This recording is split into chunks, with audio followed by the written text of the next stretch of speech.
Bueno, lo que le quedaba a Noelia por explicar de métodos de demostración era el método del contrarrecíproco, ¿no? Estuvieron viendo método directo, método del absurdo, y faltaba ver el contrarrecíproco. Yo acá escribí un enunciado para demostrar.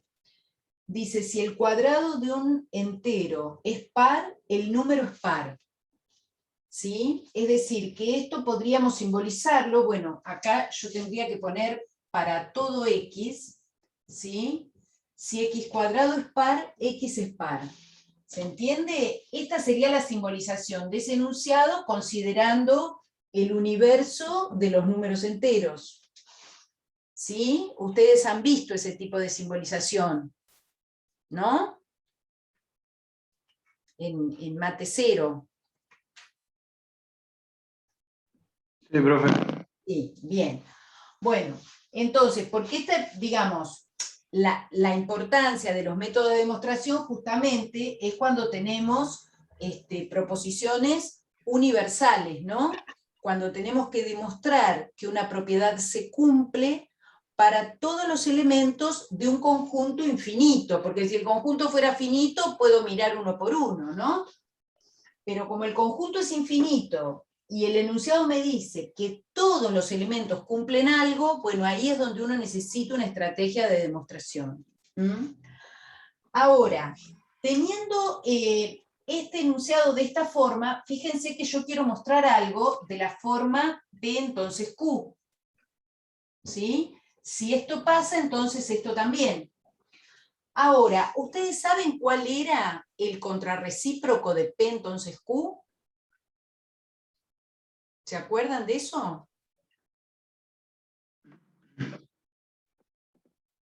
Contrarrecíproco. Creo que era la negación de la negación, ¿no? No, era... para ver. A ver, ¿alguien se acuerda? El contrarrecíproco era no Q, entonces Ok, no P. claro. Exactamente. Esto es Sí, el la negación de... contrarrecíproco. Y claro, bueno, ahí lo estaba poniendo Gabriel. Y esto, este enunciado, ¿qué relación tiene con este? Vale lo mismo, son equivalentes. Son equivalentes, ¿sí? Que lo escribíamos así. Son enunciados equivalentes, es decir, que decir P entonces Q es lo mismo que decir no Q entonces no P. Por ejemplo, si yo dijera, si un número es múltiplo de 4, entonces es par. Eso es lo mismo que decir, si un número no es par, entonces no es múltiplo de 4. Claro. ¿Se entiende? Ujú. ¿Sí? Bien. Esto, bueno, ustedes lo habrán visto, que son enunciados equivalentes haciendo la tabla de verdad y viendo que les quedaban los mismos valores de verdad. Entonces, lo que uno va a hacer, ¿cómo lo usamos esto como método de demostración? Bueno, porque lo que decimos es, suponete que yo lo quiero probar por el método directo, tratando de ver que si P es verdadero, entonces Q también, y no me sale la demostración. Entonces, ¿qué digo? Ah, bueno, pero ¿y si lo escribo así y trato de mostrar esto por el directo? Esa es toda la estrategia, ¿sí? Es reescribir mi enunciado en su forma contrarrecíproca y después se utiliza el método directo para probar el contrarrecíproco. Entonces, si pruebo esto, es lo mismo que haber probado esto. ¿Sí? Esa es la idea de lo que vamos a hacer. Entonces, en nuestro caso, ¿sí? Lo que vamos a decir que es, bueno, para probar mi enunciado, ¿sí? Para probarlo, lo reescribo en su forma contrarrecíproca. Entonces, ¿qué tendría que probar? Es equivalente a decir, para todo X, si X no es par, entonces X cuadrado no es par. ¿Se entiende? Sí. Entonces ahora es eso lo que quiero probar. ¿Y cómo lo voy a probar? Bueno, por el método directo voy ahora. ¿Qué quiere decir? Parto de que un número no es par y quiero llegar a que su cuadrado no puede ser par. ¿Sí? Entonces digo, bueno, sea X un número, y acá, si no es par, la única opción que tiene es ser par, ¿verdad? ¿Qué dije? Es ser impar. Ser impar, sí. Un número impar, ¿sí? Ujú. Entonces, ¿cómo se escriben los números impares? ¿Qué característica tiene? Era 2K, eso, 2K más 1, dice Gabriel. Exactamente, 2 por K más 1, considerando que K tiene que ser entero, ¿no? Ujú. ¿Sí?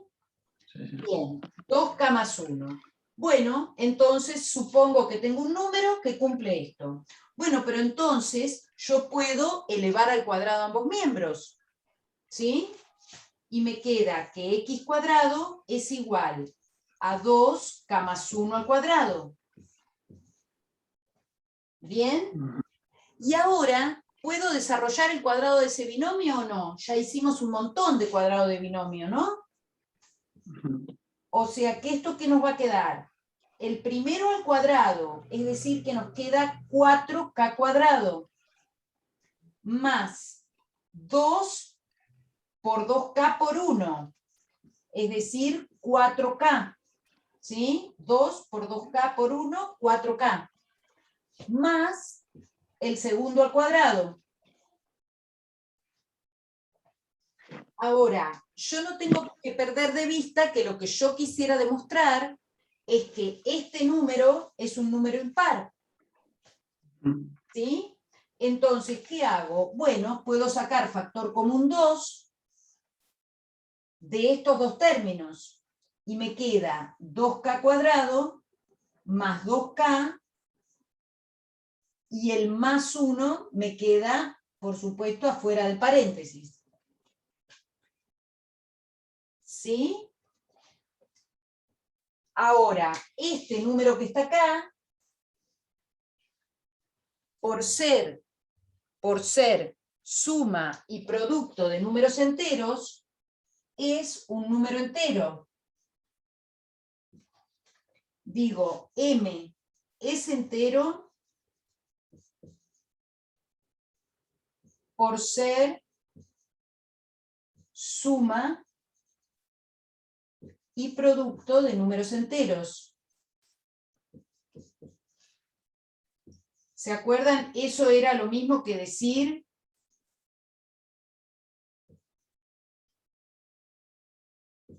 que la suma y la multiplicación son operaciones cerradas en los enteros. ¿Sí? ¿Lo han escuchado dicho de esa manera? Sí. Que una operación sea cerrada quiere decir que opero entre esos dos elementos y el resultado me da en el mismo conjunto, ¿no?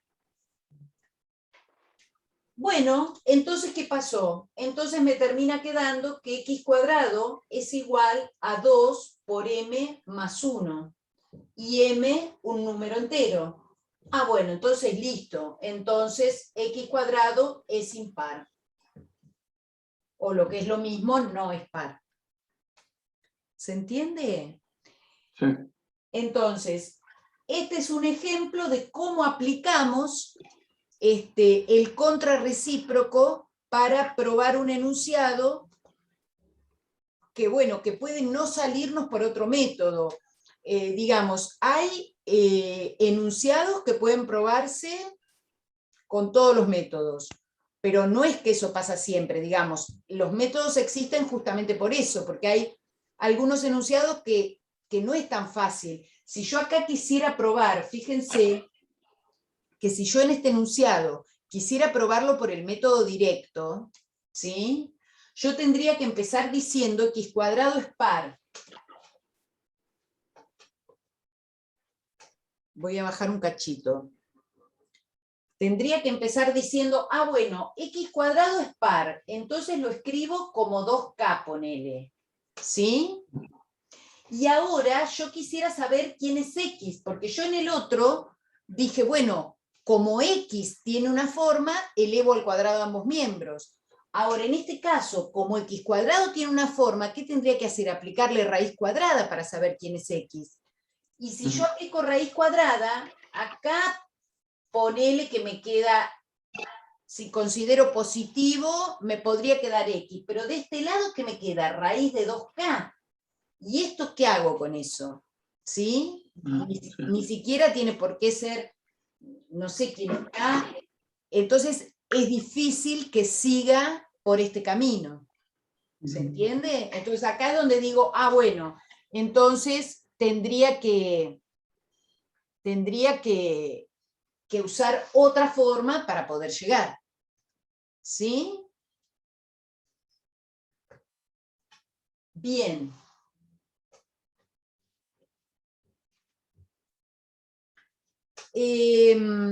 Ustedes van a tener ahí después algunos ejercicios para practicar métodos de demostración, ¿sí?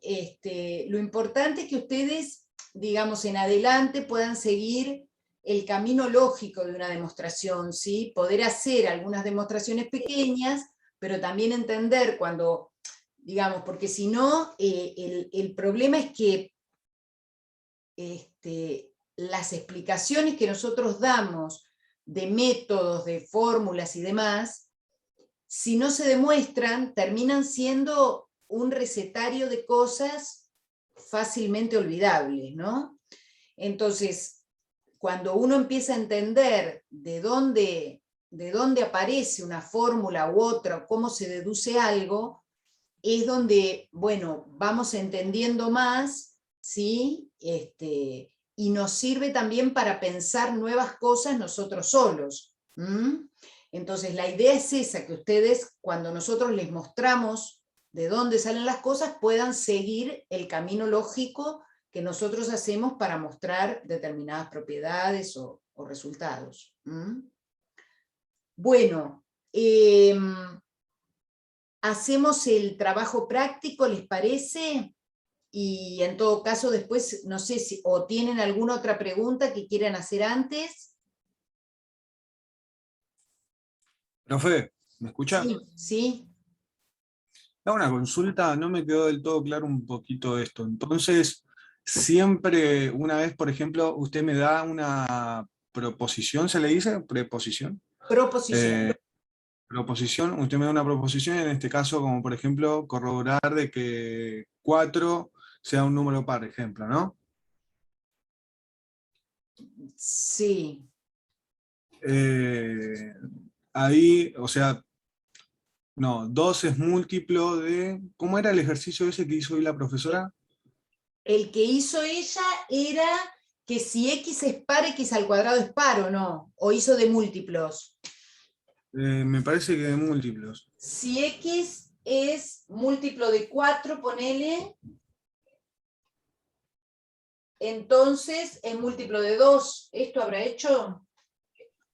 Sí.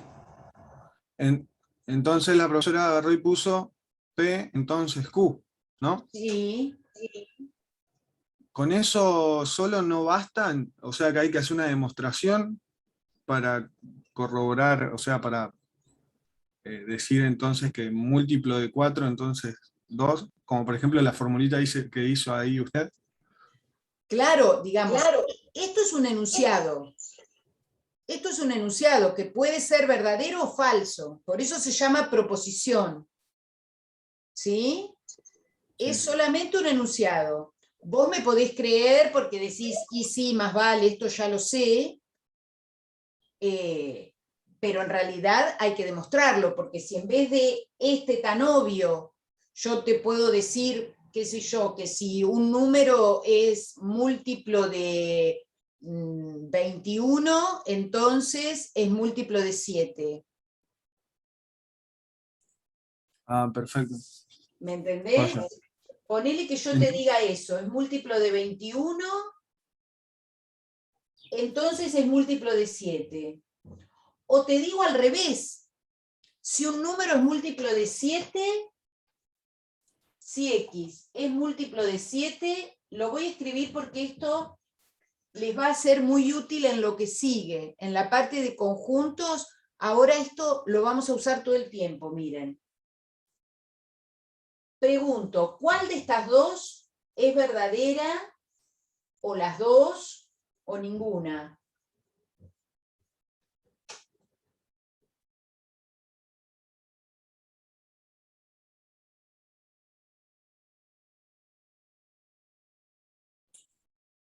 Charán. La primera, dice Juan Manuel. Si x es múltiplo de 21, entonces múltiplo de 7. Bien. Y la segunda, ¿por qué no?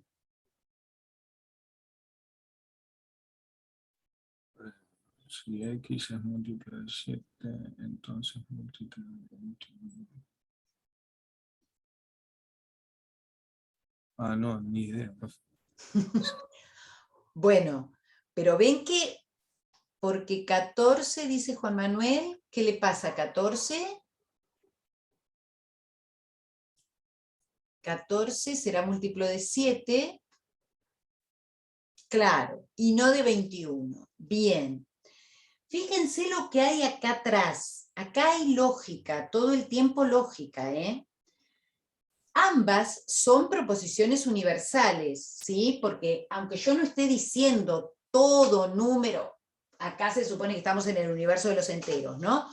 Pero digo, aunque yo no diga la palabra todo, cuando yo digo sí X, me estoy refiriendo a cualquiera, con lo cual vale para todos.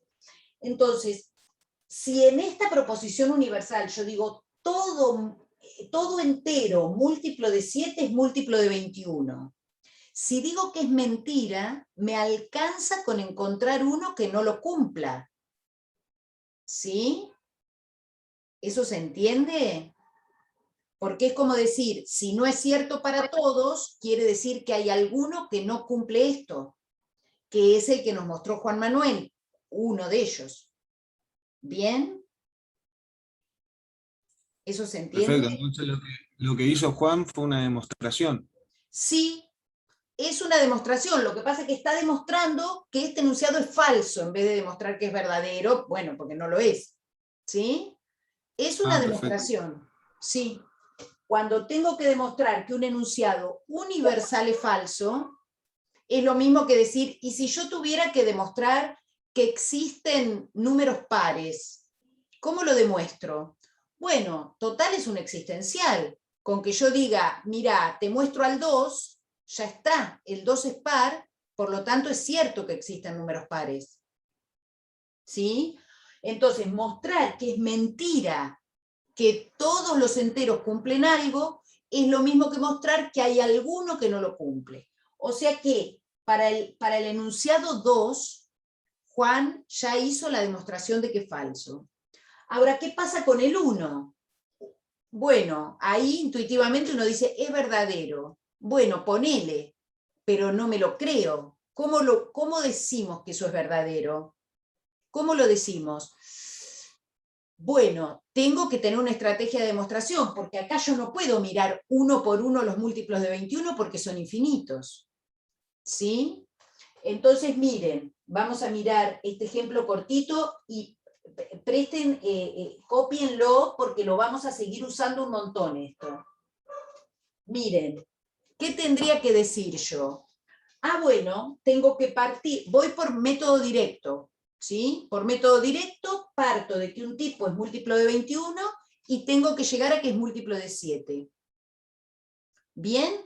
Entonces digo, bueno, sea X, ¿cómo se escribe un múltiplo de 21?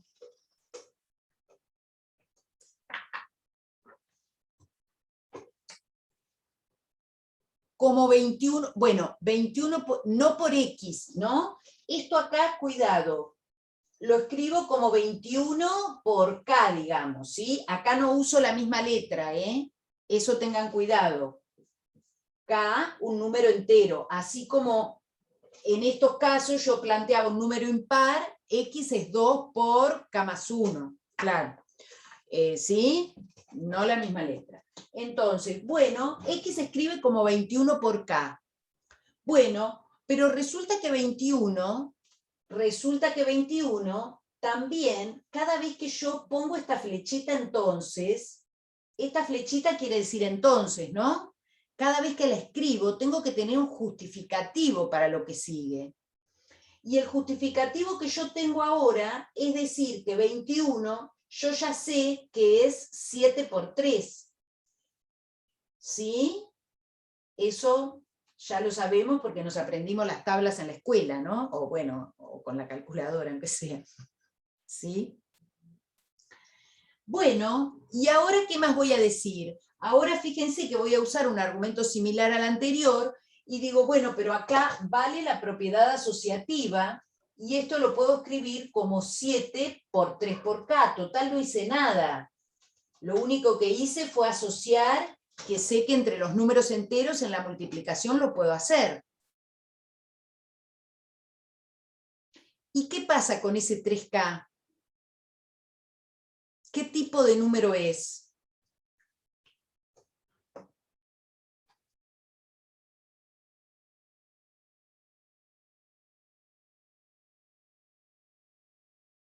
Entero, claro. Estoy segura que es un número entero, porque es multiplicación de enteros, no me puede dar otra cosa. Si yo multiplico enteros, me da entero. Esto es importante saber que es un entero, porque si este número, en vez de ser un entero, dijera 2/7, que es una fracción, ya este número que voy a tener acá no es ningún múltiplo de 7, me va a dar 2 y no tiene nada que ver, ¿se entiende? Es importante que sea un entero, porque entonces o es 7 por 1, o 7 por 2, o 7 por 3, o 7 por menos 80, ¿sí? Pero eso me garantiza que sea múltiplo de 7. Entonces digo, X lo escribo como 7M, M es un número entero, bueno, entonces bien, X es múltiplo de 7 porque me quedó como 7 por un entero. Acá, K perteneciente a los enteros. ¿Eso? Sí. ¿Se entiende lo que hicimos? Entonces, acá demostramos por el método directo, ¿sí?, que cualquier número que sea múltiplo de 21, no tomé un ejemplo, un ejemplo no me sirve, porque un ejemplo, si yo dijera, a ver, ponele el 42, ¿es múltiplo de 21? Sí, porque es 2 por 21. ¿Y el 42 es múltiplo de 7? Sí, porque 6 por 7 es 42. Bueno, me alegro, pero eso no me garantiza que todos los múltiplos de 21 sean múltiplos de 7. ¿Sí? En cambio acá digo, bueno, a ver, arranco con un X que lo escribo como 21 por K. Ese sí es un múltiplo de 21 cualquiera. Ese cualquiera lo escribo como 7 por 3 por K y me termina quedando como 7 por un entero. Por lo tanto, cualquiera termina siendo múltiplo de 7. ¿Sí? ¿Se entendió? ¿Mm?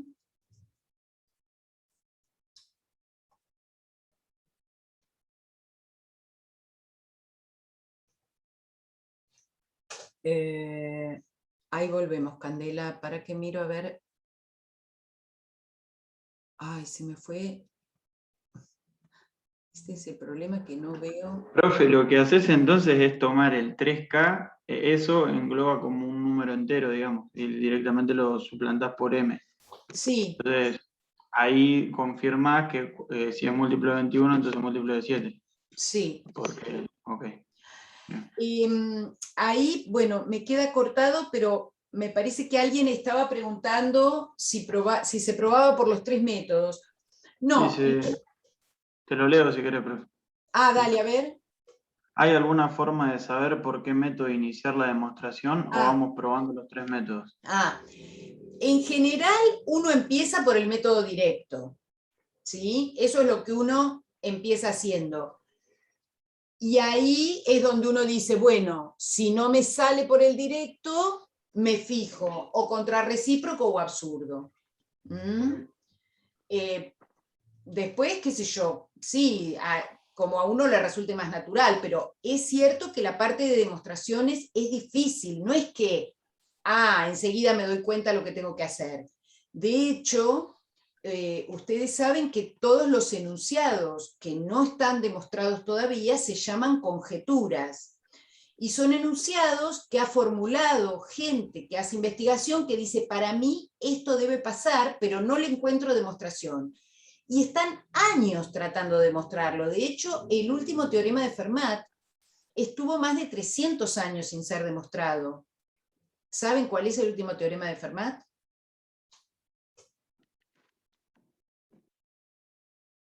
Es esto, el contrarrecíproco es el que acabamos de ver ahora.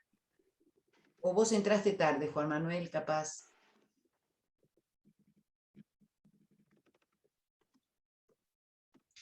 Bueno, igual lo estamos grabando, ¿eh?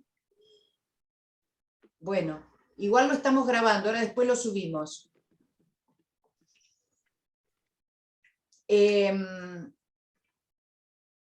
Digo, hay un montón de enunciados, ¿sí?, que todavía no han podido ser demostrados. Por eso les digo, da mucho trabajo demostrar, y no es tampoco que se pretende que ustedes con esto, chao, listo, ya sé demostrar y puedo salir a hacer cualquier cosa. ¿Sí? Hay que practicarlo, hay que ver muchas demostraciones y después uno se va haciendo amigo, digamos. A ver, Candela había preguntado que no lo entendió.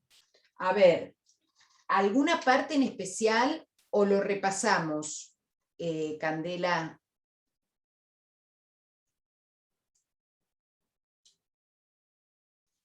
Bueno, a ver, tenemos que probar que si un número cualquiera es múltiplo de 21, entonces es múltiplo de 7. Acá una cosa importante a saber es qué quiere decir que un número sea múltiplo de otro, ¿sí? Entonces, cuando decimos que alguien es múltiplo de 21, quiere decir que se puede escribir como 21 por un entero, ¿sí? Por ejemplo, 21 por 1, 21 por 2, 21 por 3, 21 por 4, esos son todos múltiplos de 21. Cuando miro y yo quiero concluir que algo sea múltiplo de 7, tiene que ser 7 por un entero también. Entonces, parto de un número que se escribe como 21 por un entero. Entonces, digo acá, bueno, acá lo único que hicimos fue reescribir el 21 como 3 por 7, que ya sabemos que se puede escribir así. Entonces me queda x igual a 7 por 3 por k. K es un número entero. Entonces ahora, usando la propiedad asociativa de los números, de la multiplicación de los números enteros, puedo agrupar 3 con k y lo bautizo, le pongo un nombre, porque total estoy segura que 3 por k me tiene que dar entero, porque 3 es un número entero y k es un número entero. Multiplico enteros, el resultado es entero. ¿Sí?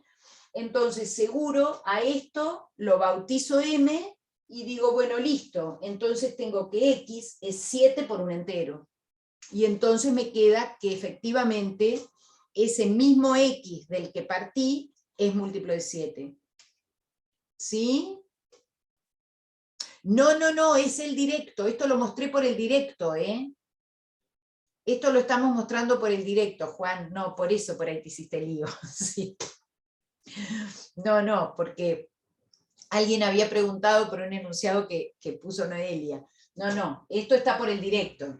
El contrarrecíproco es esto que escribimos acá, que en realidad el enunciado era, si x es par, entonces, si x cuadrado es par, entonces x es par.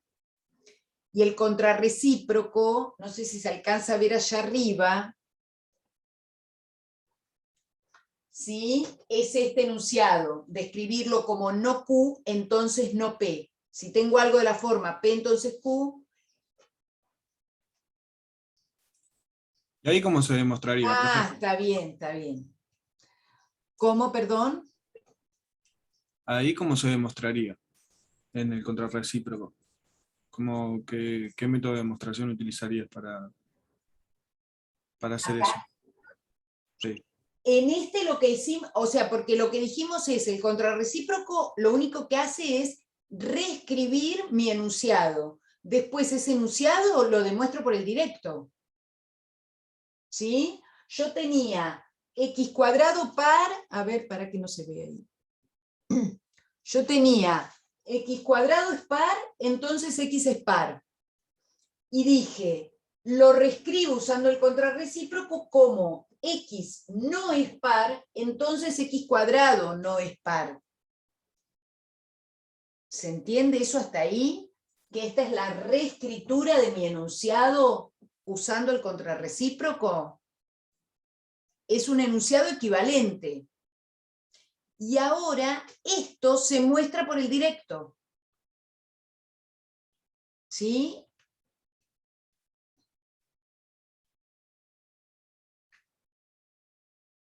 ¿Sí? Sí, profe, gracias. ¿Mm? Pero bueno, no todo sale por el método directo, no todo sale por el contrarrecíproco. Por ejemplo, si esta otra que escribimos acá de los múltiplos la quisiéramos hacer por el contrarrecíproco, es un poco más difícil, me parece, hacer. No es tan intuitiva como esta de separar directamente el 21. Hay que utilizar algunas otras herramientas que por ahí nosotros no... Y si, por ejemplo, profe, tenés un enunciado como el que vimos una vuelta en el curso de ingreso, que decía, si hoy está nublado, mañana llueve. ¿Cómo se podría corroborar eso? Pero lo que pasa es que eso no es un enunciado, digamos, o sea, ¿es verdadero o es falso? ¿Va a ser cierto o no? Pero va a ser cierto mañana. Nosotros no podemos demostrar eso, porque sería hacer futurología, digamos. Ah, listo, profe. ¿Me entendés? O sea, Profe, ahí sí. hay que tener cuidado cuando uno utiliza la lógica a veces para enunciar situaciones cotidianas que no son enunciados matemáticos, porque hay algunas de esas cosas que, bueno, que pueden ser verdaderas o falsas, pero que no sabemos hoy si va a ser verdadero. Claro. Sí, sí. Yo el ejemplo que les ponía hoy a los chicos era ponerle, bueno, nos quedan 2 minutitos, si se llega a cortar, nos volvemos a conectar a esta misma reunión, ¿eh? Digo porque por ahí hablamos y no nos damos... Sí. Ah, sí, ahí me estaba avisando Gabriel, sí. Sí, si se corta nos volvemos a conectar a al mismo link. El ejemplo que poníamos hoy, por ejemplo, para la demostración por el absurdo. Yo decía, yo afirmo que anoche no llovió. Eso sí es verdadero o es falso porque ya pasó, entonces yo puedo decir si eso es cierto o no. Digo, anoche no llovió. ¿Cómo te demuestro que eso es verdadero? Bueno, te lo demuestro por el absurdo, porque te digo, si hubiera llovido, el piso estaría mojado. Ah, perfecto. Y el piso no está mojado. Entonces ahí se da la contradicción, ¿sí? Que eso es lo que vieron hoy con Noelia. Ahí se da el absurdo. El piso está seco y si no tendría que estar mojado. Chao. ¿Se entiende más o menos la idea? Sí, sí, profe. ¿Mm? Sí, pasa que, bueno, quiero buscar algún que otro problema así, porque después nos encontramos con que en un parcial termina siendo bastante complejo y es algo que capaz que no vimos. Sí, igual quédense tranquilos que, digamos, nosotros, ¿qué cosas podemos llegar a evaluar de esto en un parcial? Las cosas que podemos llegar a evaluar son demostraciones del tipo de las que vamos a ver ahora a partir de la clase que viene de conjuntos, donde aparecen estas cosas de los múltiplos, por eso les decía que eso sí es una parte a evaluar, y ustedes lo van a ver porque en el apunte hay muchos ejercicios para hacer de ese tipo, ¿sí? Y después algunas demostraciones pequeñas, pero que están como ejercicios.